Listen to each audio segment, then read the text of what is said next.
kaawa ay magpawalang hanggan.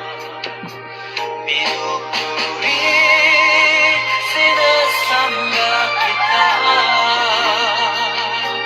dakilang Diyos at Panginoon. Tunay na ang ika'y walang katulad, tunay na ang ika'y di magpapagod. Mabuti ang Diyos na sa ating pinagmamahal.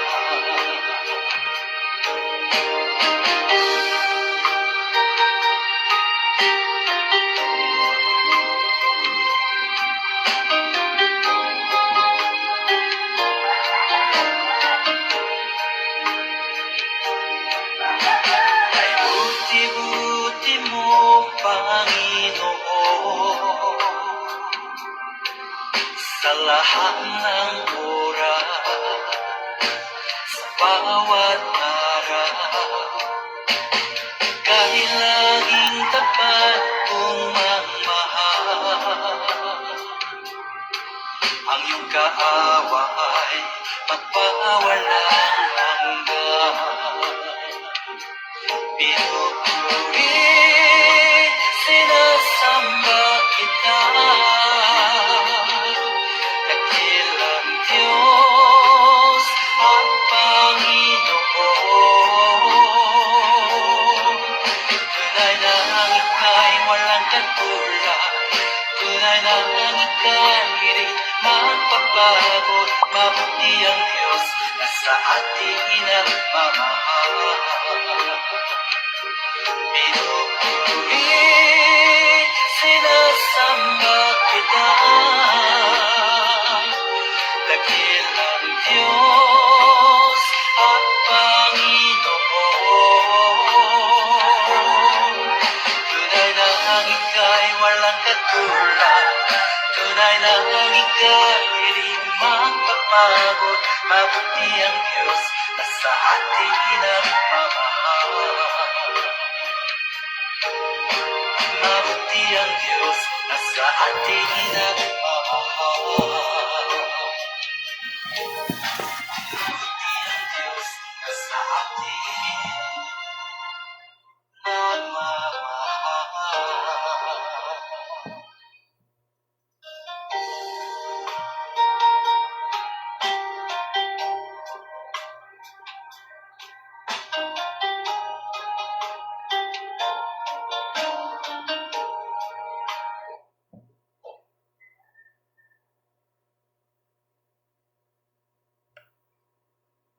Welcome po sa Word of God Daily Gospel, na kung saan ang layunin ng Facebook Live nito ay ipalaganap ang mabuting balita.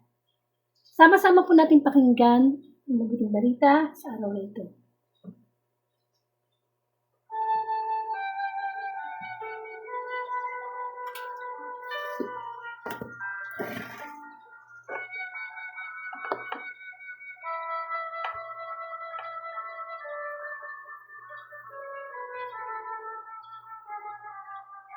Sa ngalan ng Ama at ng Anak at ng Espiritu Santo. Amen. Purihin ka mong Diyos na makapangyarihan sa lahat. Purihin ang iyong banal na Espiritu na iniwan mong patnubay upang gumabay sa amin sa pagsunod ng iyong mga utos.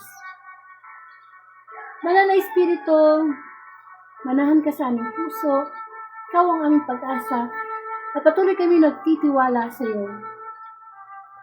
Patawarin mo po kami sa aming mga kasalanan at kahinaan, at bigyan mo kami ng kalakasan sa pamamagitan ng kapangyarihan na ibinigay mo, Panginoong Jesus. Ipadama mo sa amin sa oras na ito ang kahalagahan ng paghahanda namin sa isang buhay na ganap, kasiyasiya, sa buhay na walang hanggan, na kung saan wala ng hirap, wala ng sakit, puno na ng kalwalhatian kasama ka, Panginoon. Paunawa mo sa amin, itanim sa aming puso, na ang buhay na walang hanggan, ang totoong buhay, at ang buhay namin dito sa mundo ay pansamantala lamang. Nawa, Panginoon, kumilos ang iba na Espiritu, upang mabigyan kami ng karunungan pagkabukas ng aming isipan sa katotohanan ng mga salita na magpapalaya sa amin. Ang ibang lingkod ay gawain mo, kung ano nga ng iyong bigay na patnubay ay aming makamtan. Patuloy kang kumilos sa mga susunod pang minuto. Ikaw ang bigyan ng parangal, kalwalatian sa Facebook Live na ito.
A proclamation of the Holy Gospel according to Luke. Glory to you, O Lord. There was a rich man who dressed in the most expensive clothes and lived in the great luxury every day. There was also a poor man named Lazarus, covered with sores, who used to be brought to the rich man's door, hoping to eat the bits of food that fell from the rich man's table. Even the dogs would come and lick his sores. The poor man died and was carried by the angels to sit beside Abraham at the feast in heaven. The rich man died and was buried. And in Hades, where he was in great pain, he looked up and saw Abraham far away with Lazarus at his side. So he called out, "Father Abraham, take pity on me, and send Lazarus to dip his finger in some water and cool off my tongue, because I am in great pain in this fire." But Abraham said, "Remember, my son, that in your lifetime you were given all the good things, while Lazarus got all the bad things. But now he is enjoying himself here, while you are in pain. Besides all that, there is a deep pit lying between us, so that those who want to cross over from here to you cannot do so, nor can anyone cross over to us from where you are." The rich man said, "Then I beg you, Father Abraham, send Lazarus to my father's house, where I have 5 brothers. Let him go and warm them so that they at least will not come to this place of pain." Abraham said, "Your brothers have Moses and the prophets to warn them. Your brothers should listen to what they say." The rich man answered, "That is not enough. Father Abraham, what if someone were to rise from death and go to them? Then they would turn from their sins." But Abraham said, "If they will not listen to Moses and prophets, they will not be convinced even if someone were to rise from death." Brothers and sisters, the Gospel of the Lord. Praise to you, Lord Jesus Christ. Amen. Sa muli, welcome po sa Word of God. Salamat sa Panginoon. Ang pagninilaya natin mabuting balita ngayong March 5, 2026, Thursday Gospel, ay pagbasa mula kay San Lucas, chapter 16, verses 19 to 30. Okay. Tungkol po to sa the rich man and Lazarus, o yung mayaman at si Lazaro. So, ano po bang kwento to, no? Every year na lang, naririnig natin itong gospel na to. Lalo na kapag panahon ng Kwaresma, o papasok na ang mahal na araw, talaga itong gospel na to, binibigyan tayo ng katotohanan mula sa salita ng Panginoon. Ito isang kwento, pero ito ay may malaman na aral, spiritual na aral. Sa lahat ng mga naikwento ni Kristo, na parable, no? Ito yung meron siyang pinangalanan. Nabigyan siya ng pangalan, si Lazaro. Yung sinasabing mahirap, pulubi. Pero yung mayaman din niya pinangalanan. Okay. To summarize the kwento, ito yung isang mayaman, sobrang yaman, at sobrang hirap na tao. Tinatawag nga natin pulubi. Parang silang nabuhay sa mundo, yung mayaman, talagang nagpakasasa siya sa sarap. Sabihin na natin kung sa panahon ngayon, siya yung tipo ng taong very high-tech na siguro yung mga gadgets, yung bahay, nakalibot na siya sa buong bansa, nabibili niya lahat ng gusto niya. Basta mayaman. Alam niyo naman, pag maraming pera ang tao at hindi naman basta pera, na sobrang pera. Talagang, kapag gusto niya isang bagay, andyan na yan eh. Materially ha. Minsan nga, hindi nga lang materially eh.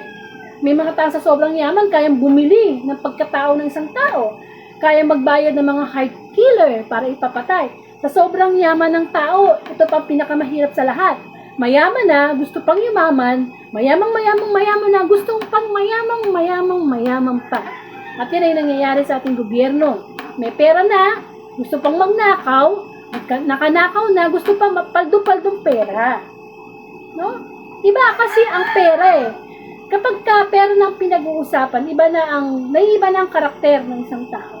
Sabi nga, kung gusto mong makilala ang ugali ng isang tao, sa pera, makikita mo yan. Kung siya ba'y mapagbigay, kung siya ba'y mukhang pera, kung siya ba'y, paano ba niya ginagamit yung pera? Sabi nga sa Biblia, ang pera gamitin natin para makapagkaibigan sa ating kapwa. Ibig sabihin nun, yes, yung pera, kailangan din sa mundo yan eh. Kaya nga tayo nagtatrabaho, nag-aaral, para kumita, para meron tayo pambayad ng bills, kain. Importante talaga ang pera sa tao. Kaya lang, nagkakabaliktad eh. Dino-Diyos ng tao ang pera. At yun ang mahirap kapag dino-Diyos na, yung ba talagang, dami ko ng pera. Para bang nagkakaroon tayo ng peace of mind? Pag marami tayong pera, nandun yung security natin. Hindi na ako magugutom, marami akong info, marami akong, puro material. Which is, sabi din ng Bible, hindi masama ang pera, but the love of money, yun ang nagiging sanhi ng ating pagkakasala. Amen. Kasi pag habang dumadami yung pera mo, binabago din yan ang pagkatao mo eh. Is either maging mas matulungin ka, o pag marami ka ng pera, maging madamot ka, at sasabihin mo, akin to, pinaghirapan ko to. Amen. Which is, hindi ganun ang gusto ng Panginoon. So, mayaman. Masama bang maging mayaman? Never na maging masamang mayaman. Gusto nga ng Diyos na tayo umuunlad eh. Nagiging masama lang ang isang bagay, ang pag-aseso ng isang tao, kung ang kayamanan na yon ay ginagamit niya pang sarili lang at ginagamit lang niya sa kasamaan. Kasi kahit naman ang mahirap, ang mukha ni Lazarus sa ating mabuting balita, mahirap siya, sobrang hirap. Bakit? Diba? Wala siyang bahay, puro pa siya sugat. Ang kinakain lang niya kung ano yung nahuhulog na mumo. Talagang mahirap. So, ipinakita sa mabuting balita yung sobrang yaman at sobrang hirap. Para ipakita sa atin, ano pa talaga ang kabuluhan ng pagiging mayaman at pagiging mahirap sa mundo. Siyempre, sino bang ayaw yumaman? Lahat naman tayo magtataas ng kamay. Pero hindi yun ang totoong kayamanan. Hindi yun ang totoong kayamanan. Sobrang yaman mo nga sa mundo, sobrang sikat mo nga, dukha ka naman, o dukha naman tayo sa Diyos. Baliwala lahat ang kayamanan, sapagkat yun ay iiwanan din natin kapag tayo ay namatay. So, anong gustong sabihin sa atin ng mabuting balita? Yung katotohanan ng kamatayan. Tayo ay mamamatay anytime. Hindi natin may pagmamalaki sa Diyos na, ay, bata pa ako, marami pa akong pangarap, may pag-aaralin pa ako, hindi. Minsan, nadudulas lang, namamatay. Minsan, kahit anong ingat mo sa sarili mo, magdadrive ka, meron kang kasunod na truck na nawala ng preno, nabangga ka, namatay. So, ang gusto ng Panginoon, yung totoong kayamanan, yung sobrang kayamanan na totoo, ang meron tayo. Kasi dito sa mundo, kung tutusin, simple lang naman ang buhay eh. Nakiki-apartment lang tayo dito sa mundo. Yung makakain, makaraos, makakilos tayo ng naaayon sa ng Diyos. Yun na yun eh. Yung mga kayamanan na mas pinapriority pa natin kesa yung magkaroon tayo ng ibang nauubos na yung ating energy, kanda puyat na, kanda double trabaho na, dami ng trabaho pinapasok para magkaroon maraming pera. Hindi naman titingnan ng Diyos yan eh, pagdating sa paghusga. Hindi naman titingnan ng Diyos magkano ba ang naging savings mo sa account mo, magkano ba, ano ba mga properties mo. Hindi naman yun eh. Kaya yun na nga sinasabi natin na pangmundo. Pero hindi na sinasabi na masama yun, na umasenso. Ang mahirap lang kung paano natin ginagamit yung mga biyaya na meron tayo. Hindi naman question dito kung mayaman ka o mahirap ka o middle class ka. Hindi. Ang sinasabi ng mabuting balita, nakakapaghanda na ba tayo sa oras na ito? Marami na nagiging balita, current events. Ginigera na ng Amerika ang Iran.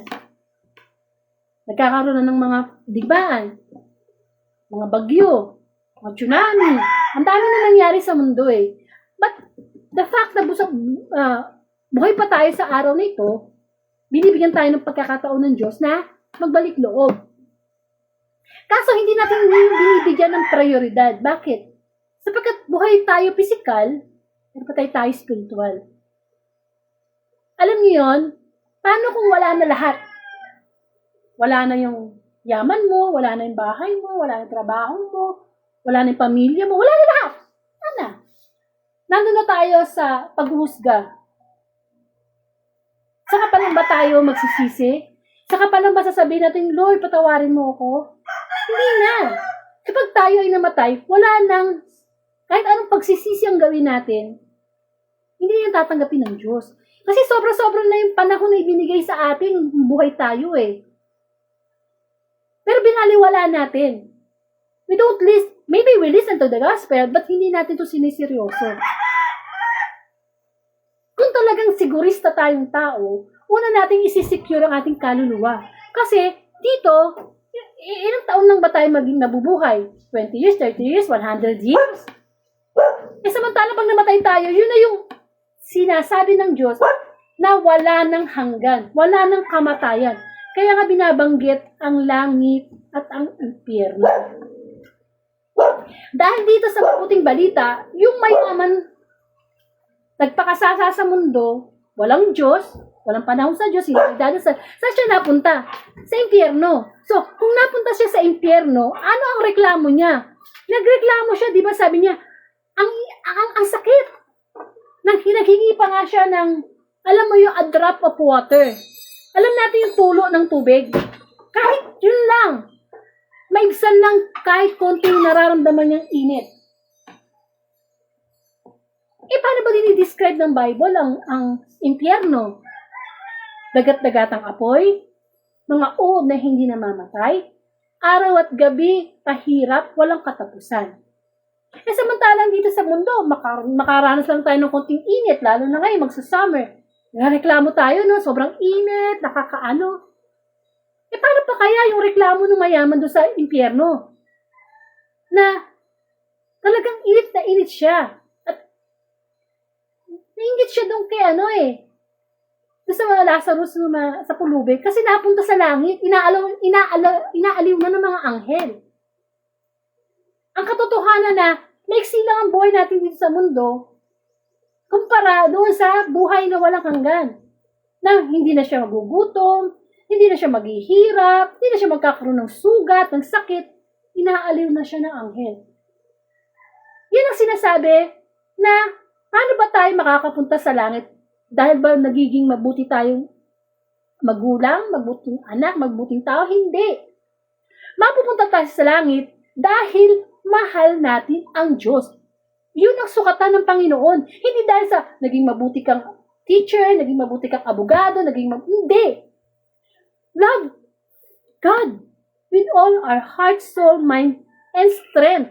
Kasi pag mahal na mahal natin ng Diyos, automatic na yung gagawa tayo ng kabutihan. Pero kung gawa lang tayo ng gawa ng kabutihan, hindi tayo sisimba, hindi tayo nagdadasal, hindi tayo nakikinig ng salita ng Diyos, wala tayong relasyon sa Panginoon, napakababaw ng pagkakilala natin sa Diyos, na si Diyos Ama, Creator, si Jesus, Savior, the Holy Spirit is a sanctifier. Yun lang, tapos ang kwento. Nawawalan tayo ng time sa Diyos na magpasalamat, magdasal bago kumain. Nasa huli ang pagsisisi. Yun ang sinasabi ng Panginoong Hesus eh. Kapag ang pagsisisi ay nasa una, wala nang magkakasala. Yun nga, binibigyan ng malinaw sa atin ng Panginoon. Nakahanda na ba tayo sa pupuntahan natin? Is our choice. Tayo ang gumagawa ng dahilan para tayo ay mapunta sa langit o sa impyerno. Kasi ginawa na ni Kristo ang part niya eh. Binigay na niya ang kanyang buhay eh. Nagpapako na siya sa krus eh. Para tayo ay makalapit sa ating Ama. Kasi kung hindi ginawa ni Kristo yun, kahit anong gawin natin kabutihan, hindi yun matatanggap ng Panginoon. But inalay na ng Diyos Ama ang bugtong na anak. Hindi naman tayo kailangan maging matalino para maintindihan natin ang pinakasimpleng gusto mangyari ng Diyos. Ibigin mo ko. Kung mahal mo ko, bakit wala kang time sa akin? Nauubos ang oras mo sa mga walang kwenta. Mas minamahal mo pa ang tao kesa sa akin. Yun ang gusto ipunto ng Panginoon. Paano tayo makakapasok sa langit kung napakababaw ng relasyon natin sa Diyos? Seek first the kingdom of God. Umaga pa lang, ano na nasa isip natin? Nagpapasalamat ba tayo? Akala ba natin nagising tayo sa araw na ito na simple lamang? Hindi, biyaya to ng Diyos. Pwede na tayo hindi magising kanina. Pero ito, no? God is giving us the chance to know Him, to have a relationship with Him. Hindi tayo masisave ng religion. Masisave tayo ng relationship natin kay God. Because heaven and hell, nandyan na yan eh. Buhay na walang hanggan o buhay na walang katapusang pagpaparusa. Sapagkat ang impyerno ay para sa mga demonyo. Para sa mga taong hindi nagsisi, para sa mga taong hindi talaga totoo. Ang pinag-uusapan dito, totoong pagmamahal. Madaling sabihin na, Lord, mahal kita. Pero, nakikita ba sa gawa? Uulitin ng Panginoon, hindi sa mabubuting gawa, kundi sa pag-ibig sa Diyos. Paano ba iniibig ang magulang mo? Paano ba iniibig ang asawa mo? Kung minamahal natin ang ating mga anak, meron pang iba nag-abroad, OFW, nagdo-double time nag-extra job pa. Just to show them that we love them, to support them. Kaya pa na naman natin gawin niya sa tao eh. Ba't natin hindi ginagawa sa Diyos? Yung tao na sobrang mahal na mahal natin, hindi naman tayo isisave niya sa impyerno. Kailan pa tayo matututo? Kailan pa mabubuksan yung ating spiritual connection sa Diyos? Since nilikha tayo ng Diyos na katawan, espiritu at kaluluwa, baka puro katawan lupa na lang yung ating inaasikaso. What about our spirit? What about our soul? Ano mapapala ng isang tao, makamtan man niya ang lahat, o ang kapalit nito ay kaluluwa? Pinagnilayan na ba natin yung kaluluwa? Nagkaroon ba tayo minsan ng pag-iisip na, ako baka mamaya kunin na ako ni Lord, saan ako pupunta? May mga taong takot mamatay. Pero may mga tao, pagka ikaw ay nasa Panginoon, hindi ka matatakot mamatay anytime. Baka kasi, yun na yung excited part na reward ng mga nagmamahal sa Panginoon. Okay, heaven and hell. Maraming beses binanggit sa Bible ang impyerno. Talagang nakakasinda. Sobra. Pero ang langit, hindi gaanong dinescribe sa Bible. Hindi ka parang nasa isip natin na maraming malamig, maraming anghel, puro maputi, puro ulap. Yun ang parang natin eh, parang tinitingnan natin sa isip natin eh. Pero kung tutuusin, ang sabi sa Corinto chapter 2 verse 9, hindi pa nakita ng mata, hindi pa narinig ng tenga, hindi pa sumagi sa isip ng tao ang inihanda ng Diyos para sa totoong nagmamahal sa Kanya. Ibig sabihin, kahit ikaw ang pinakamatalinong tao sa mundo, hindi mo alam kung ano talagang itsura ng langit. Ito'y malaking sorpresa sa mga taong tunay na nagmamahal sa Diyos. Amen? So, dapat yun ang pangarapin natin. Yung tahanan natin sa langit. Yun dapat. Ang mayaman na to, actually, hindi naman niya pinalayas yung ulubi. Pero ito yung tinatawag na sin of omission. Tayong mga Katoliko na naniwala tayo sa mortal sin of omission, commission, venial sin. Itong mayaman na to, nagkaroon siya ng kasalanan kasi wala siyang pakialam. At para tayong mga tao, hindi naman kita kapatid eh. Hindi naman kita magulang, hindi naman kita mahal sa buhay. Anong pakialam ko sa'yo kung nagugutom ka? Anong pakialam ko sa'yo kung magkagalit kayo? Wala akong pakialam. Kaya nga everyday, kahit sabihin natin wala tayong ginawang kasalanan, mga sinungaling tayo. Then everyday nagkakasala tayo. The sin of omission is yung paggawa, yung dapat mong gawin na kabutihan, hindi mo ginawa kasi iniisip mo wala kang pakialam. Kaya kahit tag-aaway yung mga magulang mo, wala akong pakialam sa inyo. Which is nagkakasala pala tayo nun. Kasi ganun yung mayaman eh. Wala siyang pakialam sa pulubi. Kaya anong sabi man ni Kristo? Ano man ang ginawa mo sa iyong kapwa, ginawa mo sa akin. Amen? So, napag-nilayan na ba natin yun eh? Yun ang tanong ng Panginoon sa atin ngayon. Since inaalala natin ang kamatayan ni Kristo, namatay na ba tayo sa ating mga kahinaan, sa ating mga kasalanan? Ito ang kwento ng katotohanan na totoong may impyerno at may langit. At hindi tayo tinatakot ng Diyos, pinaghahanda tayo. Kasi once na namatay talaga tayo, wala nang sorry. Hanggat nabubuhay tayo, may pag-accept pa ng sorry ang Diyos.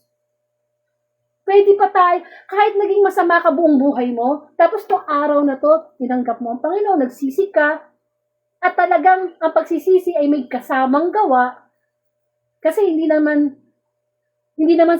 sinabi na, Lord, Lord. Hindi lahat ng tumatawag ng Lord, Lord, papasok sa langit. Hindi guarantee yun. Pari ka, madre ka, preacher ka, nagsisimba ka, papasok ka na sa langit. Hindi guarantee, although magandang yun, nagawa yun. Papasok tayo sa langit kapag tayo ay sumusunod sa kalooban ng Diyos. Yun lang ang magiging dahilan o passes o ticket natin to enter the heaven. Yung sumusunod lang. Kaso ang nangyayari sa atin ngayon, human will, not God's will. Gusto ko to, Lord eh. Masaya ako dito, Lord eh. Ang tanong, masaya ba si Lord sa ginagawa natin? O nilalabag natin ang utos niya dahil sa gusto natin? Matalino, tuso ang dyablo. Alam ng dyablo that God is love. So yung word na love, gagamitin din ng dyablo yun para tayo ay lokohin. Kaya kailangan, alam natin, kilala natin ang Panginoon. Hindi lang sa simpleng pangalan niya. Hindi lang sa simpleng magagawa niya. Kasi kapag nakapagrelasyon ka sa Panginoon, magre-reveal at magre-reveal ang Diyos ng mga bagay na hindi niya nire-reveal sa mga taong ayaw sa Kanya. Amen? Hindi pwedeng, kasi itong mayaman na to, nakiusap pa siya eh. Sabi niya, Amang Abraham, baka naman pwedeng magpapunta ka ng patay sa mundo para sabihin na sa 5 kapatid ko, uy, magbago na kayo, totoo pala impyerno. Sa palagay mo ba kung namatay nating nanay, tatay, kapatid, magpakita sa atin, sabihin na, uy, magbago ka na, totoo impyerno, nandito ako ngayon sa impyerno. Maniniwala kaya tayo? Di ba, matatakot pa tayo eh. Kung si Kristo na namatay na at muling nabuhay, ayaw na pa natin paniwalaan. Ano pa kaya yung mga patay na mahal natin sa buhay? Ang sabi ni Abraham, sapat na yung mga utos ng Diyos na ibinigay na. Sapat na, tapos na ang Old Testament, tapos na ang New Testament, nasa last part na tayo ng Bible. Ang dami na nangyayari sa mundo. Lahat ng kasalanan, normal na sa mundo. Divorce, normal na. Accepted na ng society. Yun nga, LGBT community, accepted na ng society. Same-sex marriage, premarital sex, accept na yan ng society. Ang tanong, accept ba ng Diyos? Hindi porke majority gusto na ng tao, okay na sa Panginoon. Amen. Hell is waiting. Nag-iipon na ang dyablo ng mga kampon. Just try to imagine, wala na ang lahat sa mundo. Wala na talaga. Wala na internet, wala na trabaho, wala na lahat. Judgment Day. Anong ihaharap natin sa Panginoon? Tinitingnan ng Diyos ang puso natin. Minahal mo ba talaga ako? Pinaglingkuran mo ba ako? Anong kabuluhan mo? Mabilis lang ang buhay. Ang bilis-bilis. Ito na yung moment. Anytime Jesus will come. Kaya lang di pa dumadating ang second coming kasi nakahabag pa ang Diyos sa atin eh. Pero totoo, nagunaw ang mundo, di ba? Nung una sa panahon ni Noah, bigla ang pagdating ng baha. Kaya ngayon, hindi na baha ang tutupok sa mundo, ang gugulaw sa mundo. Hindi na tubig, kundi apoy. Magpapaulan na ng apoy. Diyan magugunaw ang mundo. Paano kung mamaya na yon? Bigla nang umulan ng apoy. Saka pa na ba tayo, Lord, sorry na, ayoko na. Ganyan naman tayo, di ba? Pag medyo konting lumindol, pag may sunog, tsaka natin naaalala ang Diyos. So, heaven and hell, matatakot lang tayo pag nandoon na. Pero ngayon, wala pa naman eh. Wala pa namang hell. Wala pa namang, kaya tayo nagsasaya. Gusto ng diablo. Ayaw ng diablo, nagsisimba, nakikinig ng salita ng Diyos, nag-pray tayo. Ayaw niya. Kasi ayaw ng diablo na papunta tayo sa langit. Amen? So, libre. Libre ang magbalik loob sa Diyos. Pero yun ang hindi natin inaasikaso. Hindi tayo sigurista sa buhay. Binigyan na tayo sample ng Diyos. Nagkaroon ng pandemic. Lahat ba ng bansa naging handa? Lahat tayo nagulat. Pinatahimik muna ng Diyos ang buong mundo. Na-quarantine tayo, nakulong tayo sa ating tahanan. Binigyan na tayo ng sample eh. Para magkasama-sama ng pamilya. Kasi nakita ng Diyos, sobrang busy ng tao eh. Wala nang panahon talaga. 24 hours. Nasaan ang... Actually, hindi naman quantity ang hinihintay nila, yung quality of time. Pero ngayon, wala nang pandemic. Balik sa dati. Normalizing the sin. Normal na ang kasalanan ngayon. Pinagmamalaki na sa social media ang kasalanan ngayon. And God hates the sin, not the sinner. Mahal lang Diyos ang mga makasalanan. Mahal na tayo Panginoon. Yung kasalanan talaga nagpapalayo tayo sa atin sa Kanya.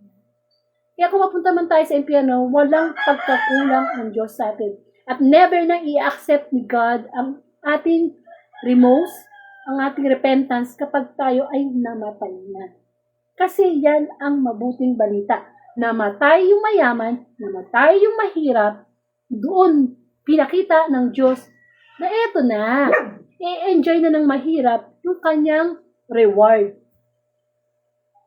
Meron bang papasok na mayaman sa langit? Meron. Kapag siya ay mayaman sa paggawa ng kabutihan. Mayaman na siya sa pera, mayaman pa siya sa kabutihan, yung biyaya na. Amen. Pero wala eh. Minsan, lagi na lang natin narinig itong gospel na to. Pero pasok sa tenga, labas sa kabila. Hindi tayo masisave ng magulang natin. Talaga si Kristo lang. At hindi natin masusuhulan ang Diyos sa mga naipundar natin. Sapagkat ang kayamanan sa Diyos, paningin niya, kadukhaan. Ang katalinuhan, kamangmangan. So, itong mayaman na to na sobrang yaman, ano siya, hindi siya naging kalugod-lugod sa Panginoon. Kaya, dinanas niya yung apoy sa impyerno na wala na katapusan. Talagang, doon na talaga. So, nawa, since mahal na araw na, isipin natin yung ating kaluluwa. Huwag puro tiyan, huwag puro katawang lupa. Sabi nga, ano ba yung 7 capital sins? The greed, the pride, the lust, the gluttony, the anger, the envy.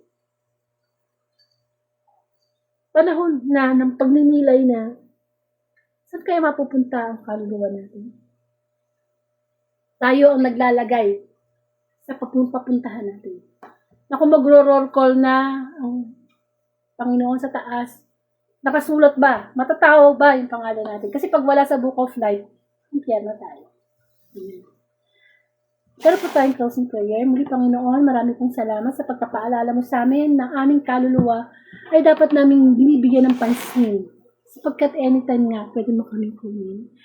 Ama namin, sumasalangit ka, sa may nangalan mo, sa amin ang kaharian mo, sa ng loob mo, dito sa lupa, para nasa langit. Bigyan mo kami namin kakain sa araw, tawain mo kami sa aming mga sala, para ng pagpapatawad namin sa nagkakasala sa amin. Huwag mo po kayong paintustukso, diyan mo kami sa ating masama, sa ngalang mga pinag-isan ko kami. Okay, so pakishare na lang po itong Thursday Gospel sa inyong timeline bilang pagsunod sa ating mission, palaganap ang mabuting balita. Medyo nakakahiya, na ang Panginoong Jesus walang bahid kasalanan pero nag-mission. Tayo, nandiyan na yung social media, hindi pa natin ma-share, ma-viral ang salita ng Diyos. Utos siya ng Panginoon. Kung isasama rin natin ang spiritual message ni God, heaven and hell is real. Paghandaan natin kung saan tayo pupunta. Kasi mahirap magsisi sa huli. Kung bibigay ni Lord ang March 6, 2026 Friday Gospel, muli sama-sama tayong magnilay sa mabuting balita. To God be the glory.